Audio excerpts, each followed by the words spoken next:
प्यारे पिता, तेरे चरणों में हम आते हैं ये सुबह के समय जो तूने हमें दिया परमेश्वर, तेरे गीतों के द्वारा, तेरे वचन पढ़ने के द्वारा, प्रार्थना करने के द्वारा परमेश्वर तूने ये मौका दिया हमें कि तेरे नाम को हम महिमा और गौरव देने पाए। इसलिए हम तेरा धन्यवाद करते हैं। जो मैं वचन बोलने चाहती हूँ परमेश्वर, तू मेरे द्वारा बोल, और जो कुछ तू आज यहाँ इस प्लेटफॉर्म में देना चाहता है, वचन को, एक रोटी को देना चाहता है, उसको परमेश्वर तू तेरी इच्छा के अनुसार दे। परमेश्वर हर एक विषयों को तेरे हाथ में सौंपते हुए इस प्रार्थना को तेरे महान नाम से मांगते हैं।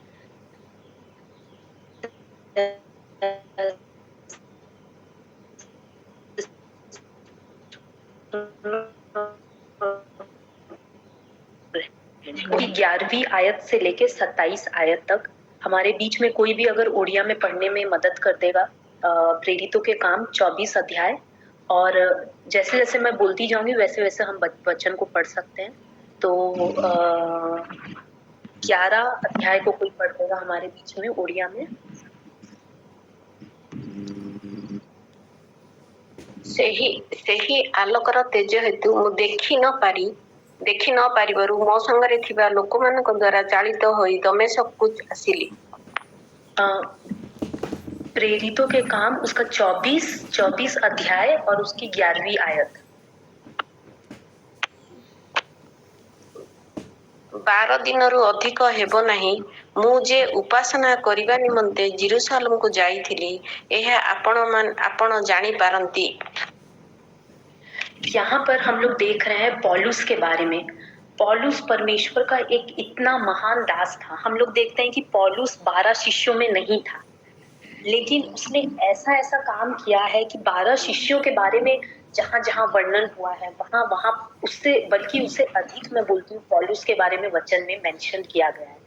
हम लोग देखते हैं कि even though he was not one of the 12 apostles, लेकिन उन्होंने जितने पत्र लिखे हैं वचन में, बाइबल में, वो कम से कम 13 से लेकर के 23 पत्र तक बोला जाता है कि पौलुस ने लिखा है। बहुत सारा को हम लोग पक्का नहीं बोल सकते कि पौलुस ने लिखा है, लेकिन माना जाता है, जो बाइबल के वैज्ञानिक हैं उन लोग बोलते हैं कि पौलुस ने बहुत सारे नए नियम के लेटर्स को लिखा है। पौलुस हम लोग हर कोई जानता है कि वो क्या था और वो कैसे परिवर्तन हुआ। उसका नाम साउल था, और साउल से जब यीशु मसीह ने उसको बुलाया, अपने आवाज के द्वारा उसको आह्वान किया और बोला कि जब उसको 3 दिन तक जब वो अंधा था और जब उसकी आंखें खुली, तो परमेश्वर जब उससे बात करता है तो बोलता है कि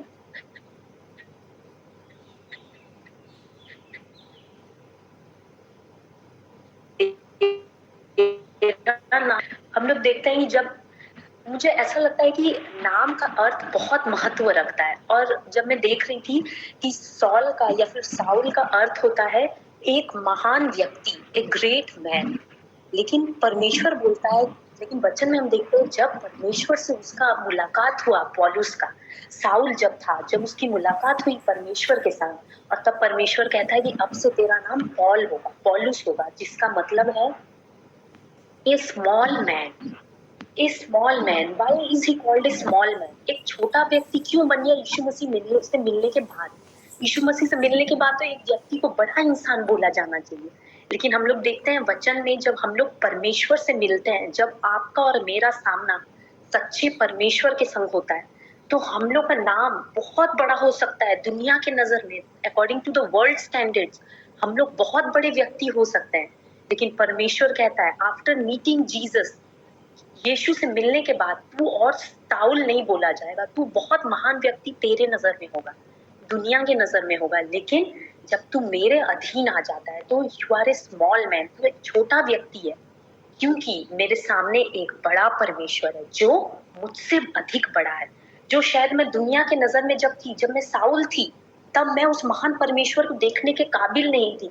वो था, लेकिन मेरा नजर उस लायक नहीं था, लेकिन जब परमेश्वर ने मेरे नजर को छुआ और मुझे अंधे से फिर जब मेरे को नजर दिया, तब मैं क्या बन रही हूँ, तब मैं जान रही हूँ कि मैं सचमुच, जब मेरी आंखें खोल रहा है परमेश्वर, तो वो दुनिया का जो पट्टी है वो जा चुका है, और मेरा परमेश्वर को जब मैं देखती हूँ तो मेरा परमेश्वर मेरे लिए सबसे बड़ा है, और उसके सामने मैं जितनी भी बड़ी क्यों ना हूँ, लेकिन मैं परमेश्वर के सामने एक स्मॉल मैन हूँ, एक छोटा व्यक्ति हूँ।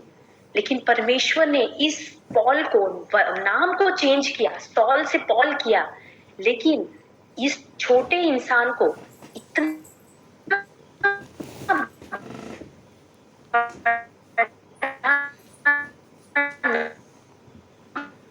परमेश्वर तो कैसे बनना है, क्या करना है, इतने बड़े बड़े चीजों को बोला है। वो कभी छोटा व्यक्ति हो ही नहीं सकता। लेकिन जब हम लोग अपने आप को परमेश्वर के संग कंपेयर करते हैं तो we are always poor, we are always going to be a poor. हम लोग हमेशा पॉल बनते हैं, क्योंकि हम लोग बड़े नहीं लेकिन एक छोटे व्यक्ति बनते हैं। हालेलुया। और यहाँ पर जब हम लोग 11वीं आयत को देखते हैं तो यहाँ पर पौलुस कहता है, तू आप जान सकता है कि जब से मैं यरूशलेम में भजन करने को आया मुझे 12 दिन से ऊपर हो गए।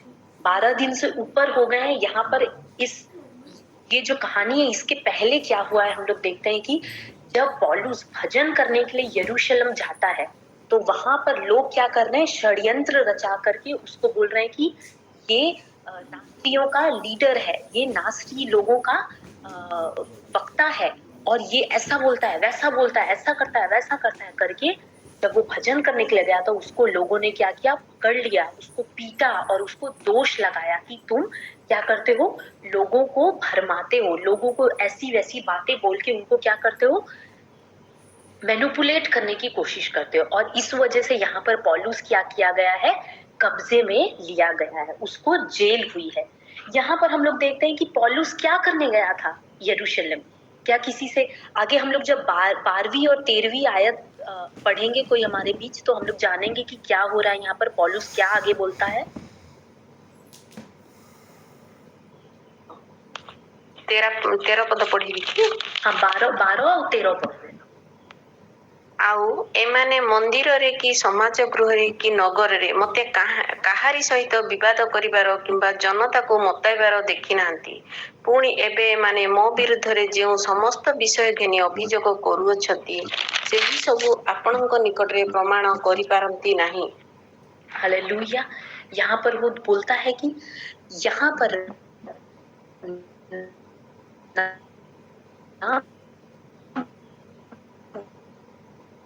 मुझे ना मैंने किसी से झगड़ा किया, ना मैंने किसी को कुछ बोला, ना मैंने किसी के संग कुछ हानि करी है। पौलुस यहाँ पर अपनी सफाई दे रहा है और आगे वो बोल रहा है कि ना मैंने बातों से किसी को दोष लगाया।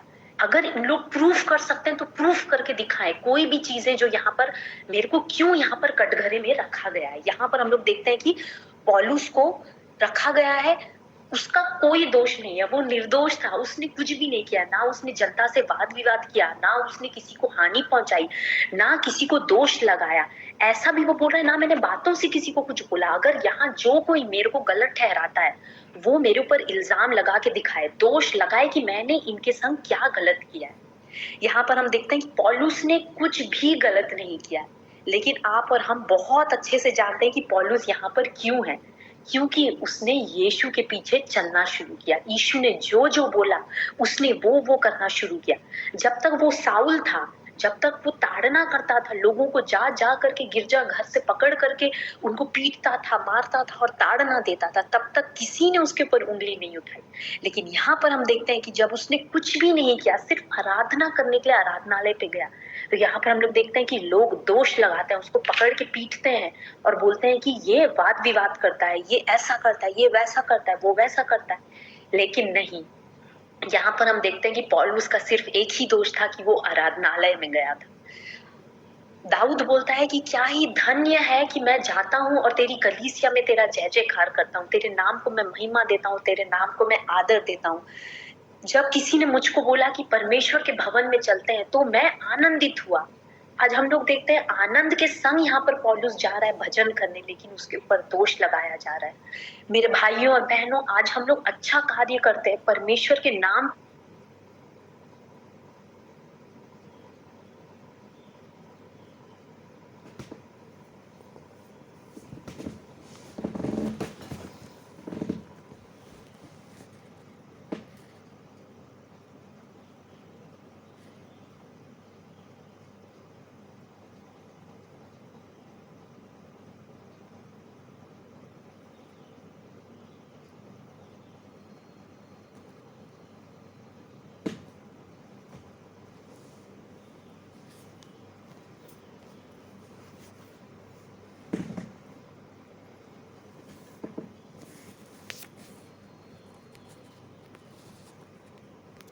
हालेलुया।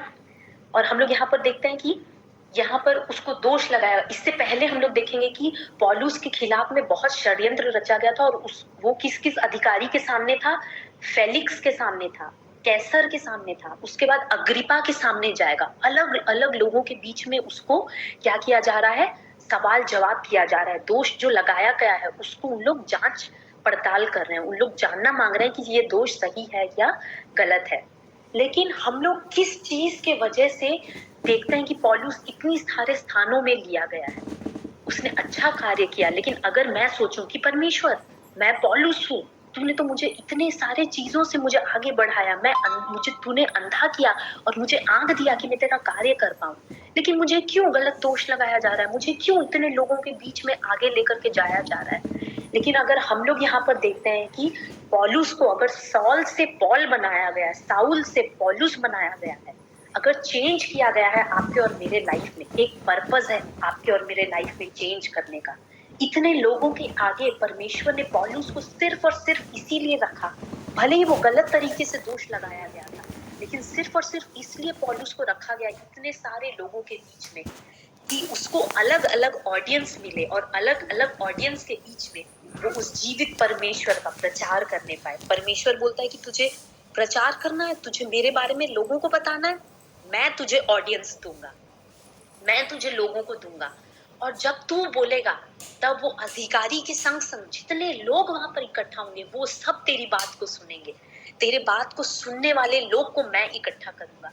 और जब पौलुस को हम लोग देखते हैं कि वो कैसर के सामने खड़ा होता है तो लोग, बहुत सारे लोगों की भीड़ इकट्ठा होती है। जब फेलिक्स के सामने इकट्ठा होता है, सामने खड़ा होता है अपने आप के बारे में बताने के लिए, तो वो अपनी गवाही देता है, और फेलिक्स के संग संग और बहुत से लोग उसकी गवाही को सुनते हैं। जब वो अग्रिपा के सामने खड़ा होगा तो बहुत से लोग अग्रिपा के साथ साथ साथ उसकी गवाही को सुनने के लिए खड़े होंगे। ओ वाह, कितना अच्छा परमेश्वर है! वो आपके और मेरे लिए एक ऑडियंस को इकट्ठा करके रखा है। सिर्फ इसीलिए वो आपके और मेरे जीवन में एक चेंज को लेकर के आता है, ताकि आप और मैं अलग अलग प्रकार के ऑडियंस के सामने, अलग अलग प्रकार के झुंड के सामने हम उस महान और जीवित परमेश्वर की गवाही को देने पाए। कैसे उसने मुझे बदला, उसकी गवाही को देने पाए।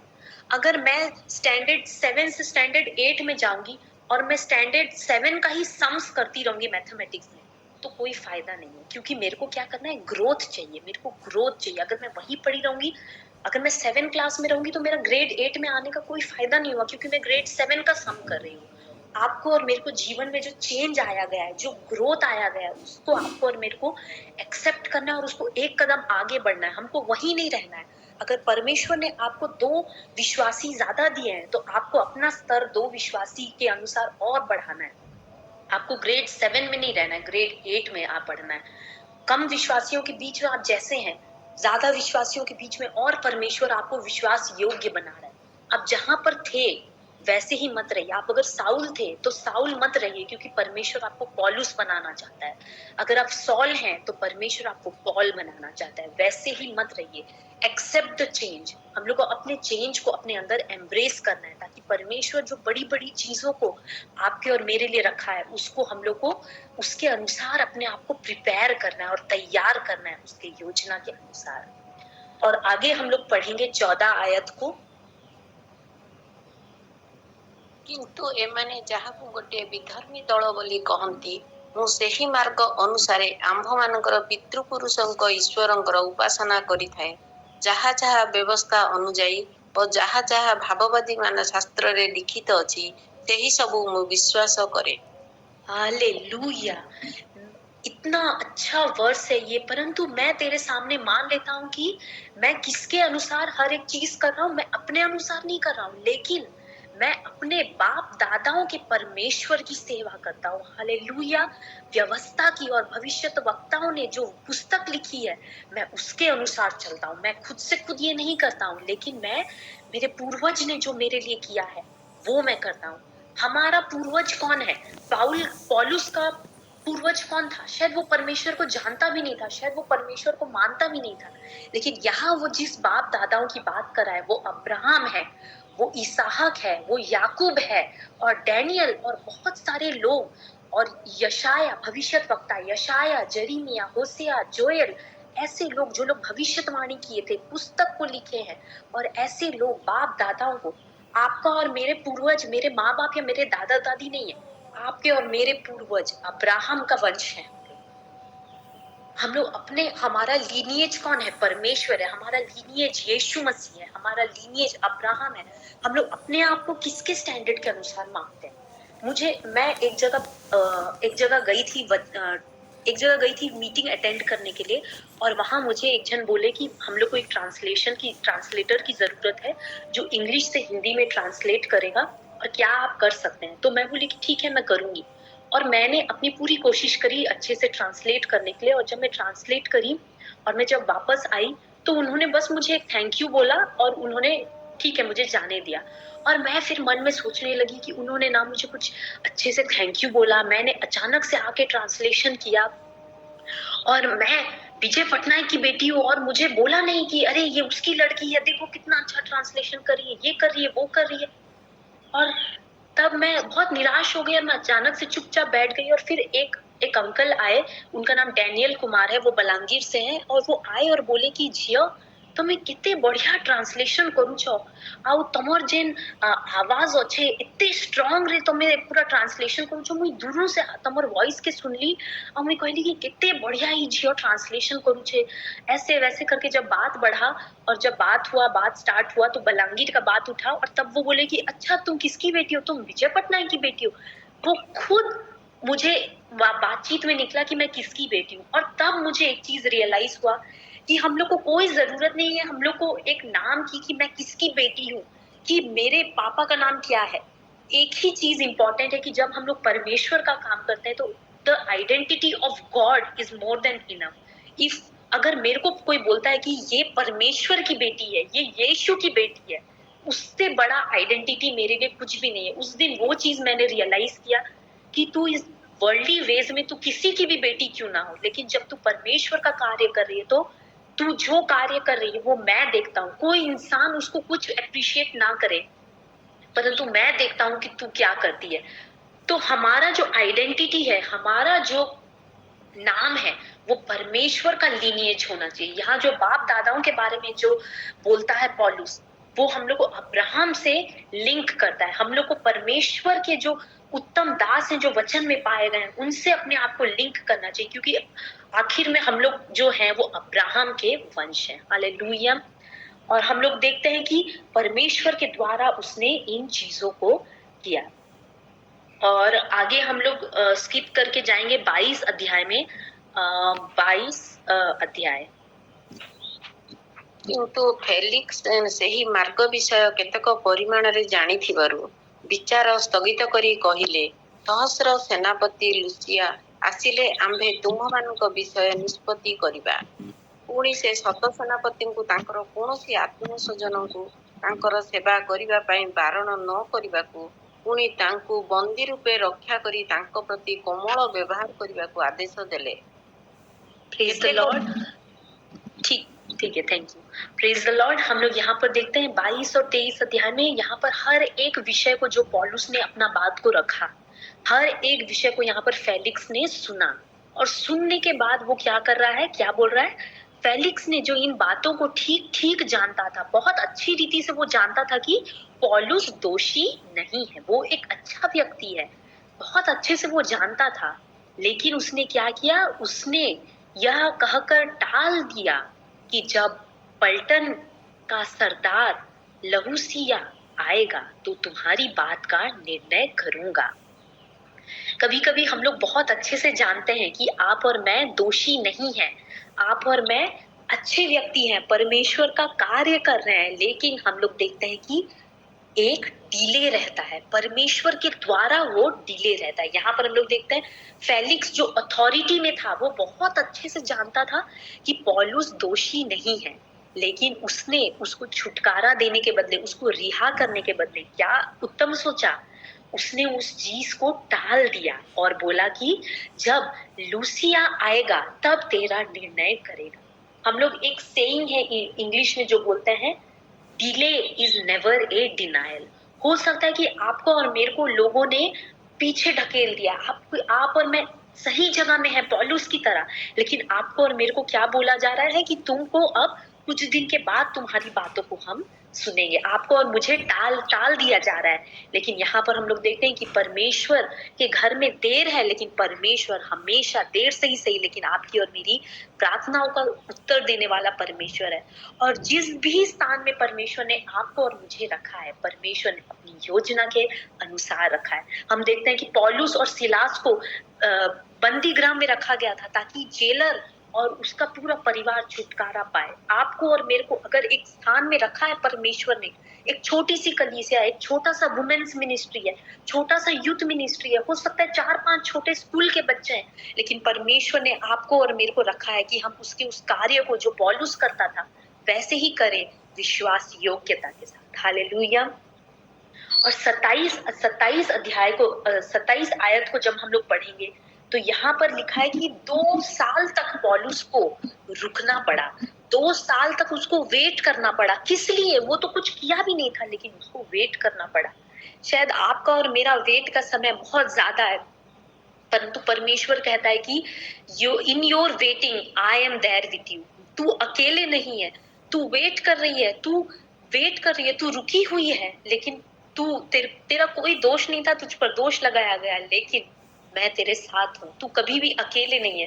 2 साल तक पौलुस को कटघरे में रखा गया, उसका कोई दोष नहीं था, वो निर्दोष था, लेकिन परमेश्वर उसको कभी भी अकेला नहीं छोड़ा। हम लोग यहाँ पर देखते हैं कि फेलिक्स के बाद कैसर आएगा, कैसर के बाद अग्रिप्पा आएगा, लोग चेंज होते जाएंगे, पोजीशन चेंज होता जाएगा, लेकिन एक चीज जो सदा सर्वदा एक राजा जो है अपने सिंहासन पर बैठा हुआ है वो कभी भी चेंज नहीं होगा। वो सदा सर्वदा के लिए, eternally he is the king, he is never going to change.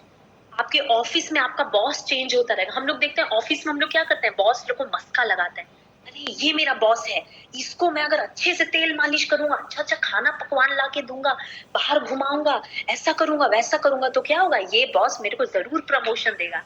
अरे भाइयों और बहनों, आपका बॉस चेंज हो सकता है, लेकिन एक बॉस जो ऊपर स्वर्ग के सिंहासन में बैठा हुआ है वो कभी चेंज होने वाला नहीं है। अगर आपको कुछ करना है, एक्चुअली में अगर आपको मस्का लगाना है, अगर कार्य करना है, तो परमेश्वर के लिए करिए।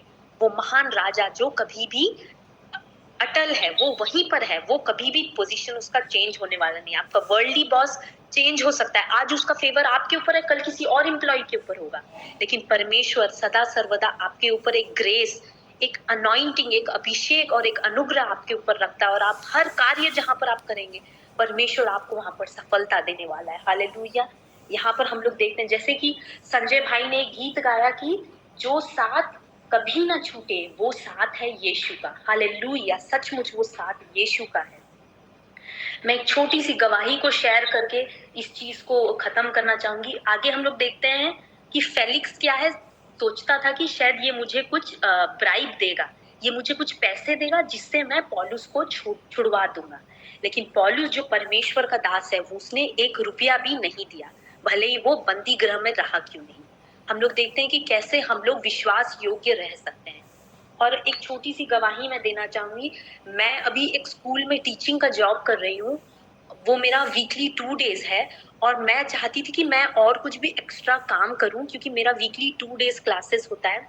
और मैं जहां भी जॉब खोजने के लिए जा रही थी और लोग वहां पर मुझे हायर करना चाह रहे थे, लेकिन वो लोग बोल रहे थे आपको संडे को भी काम करना पड़ेगा।